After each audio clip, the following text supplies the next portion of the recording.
અરવલ્લી જિલ્લામાં ડીએપી ખાતરની અછત જોવા મળી, જેના કારણે રવિ પાકનું વાવેતર કરનારા ખેડૂતોમાં હાલાકી જોવા મળી રહી છે, જેથી ધારાસભ્ય ધવલસિંહ ઝાલાએ કૃષિમંત્રી રાઘવજી પટેલને પત્ર લખીને તાત્કાલિક ખાતરની વ્યવસ્થા કરવાની માંગ કરી.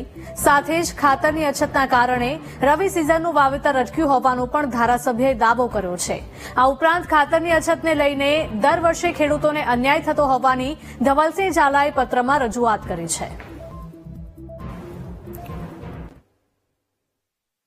છે કે ભાઈ અત્યારે ખેતીની સિઝન છે, તમામ ખેડૂતો ડીએપી માટે ધક્કા ખાઈ રહ્યા છે.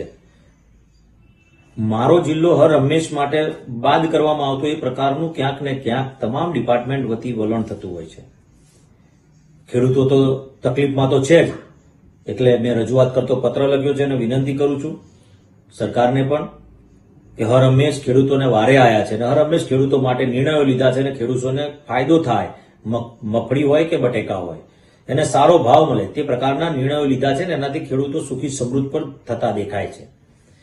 પરંતુ ડીએપીની જરૂરિયાત અત્યારે ખૂબ મોટા પ્રમાણમાં છે અને ડીએપીની જરૂરિયાત સંતોષાય તે માટે તાત્કાલિક ધોરણ પર પુરવઠો અહીંયા મોકલવામાં આવે ડીએપીનો, જેથી કરીને ખેડૂતો હેરાન ના થાય. અત્યારે બટેકાની સિઝન હોય, અત્યારે વાવેતરની સિઝન છે અને ખૂબ ડીએપીની જરૂરિયાત ઉભી થઈ છે.